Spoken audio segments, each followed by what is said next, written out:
भगवते वासुदेवाय। श्रीमद्भागवत दशम स्कंद गोपलीला एकादश अध्याय।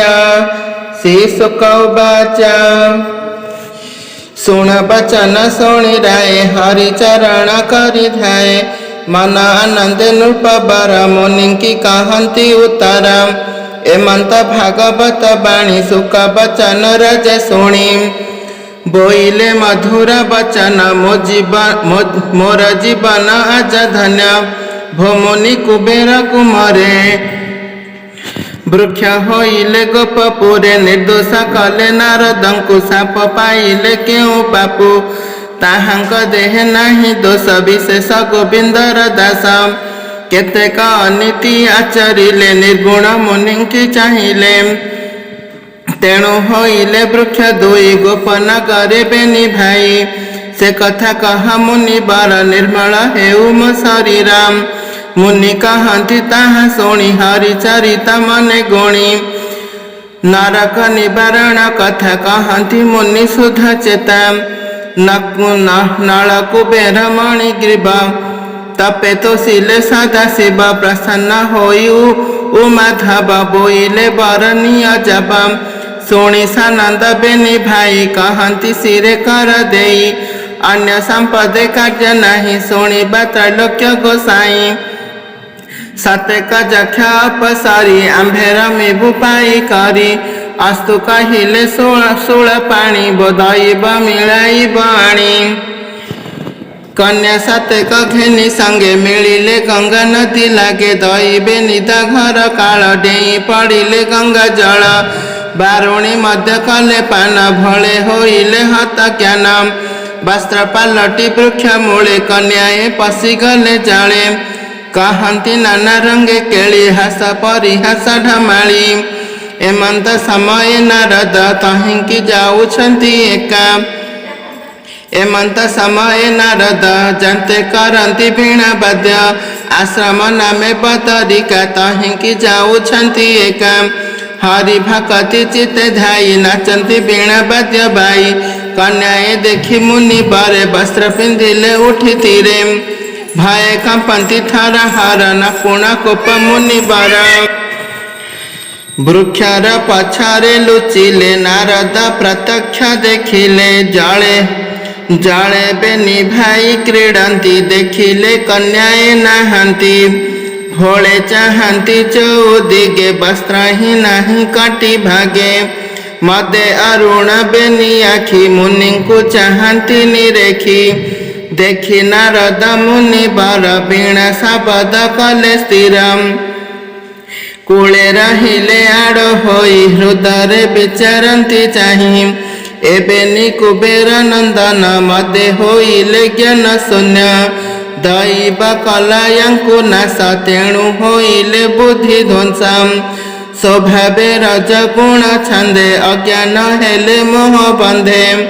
ऐश्वर्य मधुर लक्षण त्रिविध अटे एहा जान। बहु स्त्री संग सुरापान द्रुत क्रीड़ारे रसे मन। ऐश्वर्य मते होई मत आत्मा निर्दय व्यक्तिगत। नास्वर देह को अजर अमर परा करी स्थिर। जीव हंसंती आनंदरे सोचन न थाई मनरे। देहरु प्राण गला छाड़ी रहाई मृत पिंड पड़ी। भूदेव नर देह हेले अंते नाश लभे भले। कृमि विष्टाव भस्म नामक बहाई एथे नहीं भ्रम। तेबे हे दिव्य देह पाई न बुझी अन्य को हिंसाई। ए देह अटई कहार माता पिता बा बंधुकार। अथवा बल अछि जार ताहार एथे अधिकार। निजर नुहे ही देह बुझिबा अटई संदेह। जन्मी अव्यक्त वस्तु रुहि कोपे हुआई पूर्ण ताही। ऐश्वर्य भोल मन जार दारिद्र तार प्रतिकार। दारिद्र पणे दुख पाई आत्मा को जगते देखाई।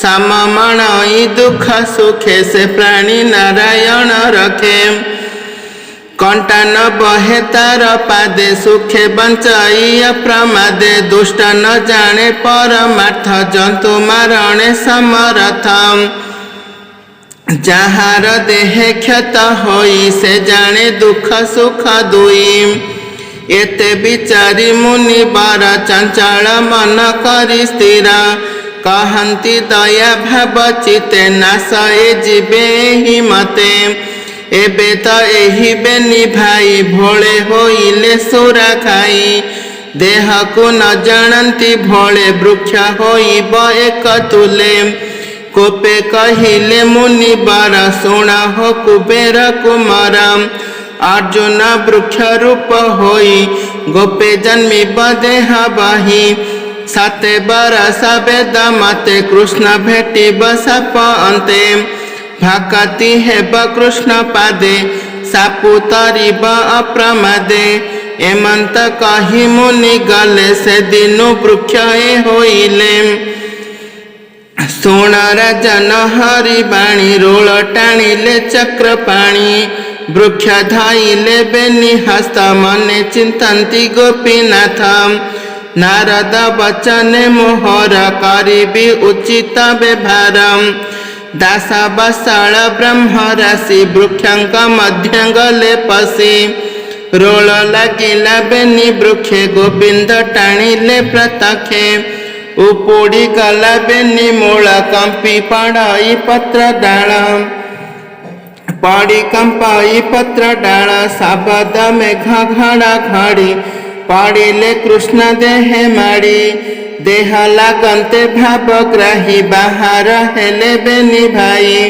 रूपे की देवा पटांतर किया बासी दिवा करम कृष्ण को देखी बेनी भाई शरणे सिरे देले नहीं कृष्ण परमानंद हरि परम पुरुष मुरारी लीला रे हरु विश्व माया भक्त लोकंकु करु दया तोहरा रूप गुण जेते आंभे जे बनिबु के मनते पृथ्वी आदि पंच तत्वे नव इंद्रिय पंच भूते काला स्वभावे जन्म मृत्यु जीव परमात्मा हेतु भक्त जन निस्तारणे शरीर बहुत कारणे नाम तो परम मंगल त्राही करिबु आदि मूलम अष्टांग जोग ध्यान खेनी तोते चिंतन्ति ब्रह्म ज्ञानी नारद भेटिबार फले तोते देखिलु चर्म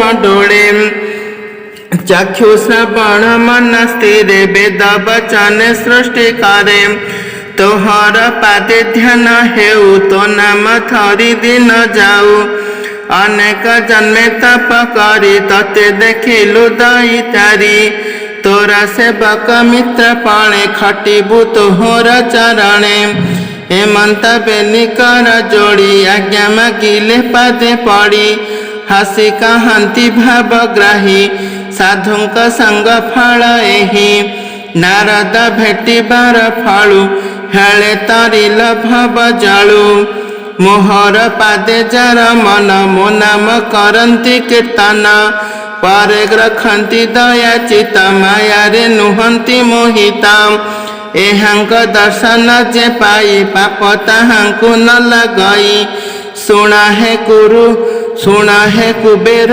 कुमार आनंद होई जाओ घर भक्त हेउ मोर पादे मोते पाइब प्रमादे कृष्ण बचन सिरे धरी उत्तर दिगे गले चली से हरि चरणे विश्वास कहई जगन्नाथ दास इति श्रीमद्भागवते महापुराणे पारमहंस्यां संहितायां वैयासिक्यां दशमस्कन्धे जमला अर्जुन मुख्याणे नाम 11 अध्याय।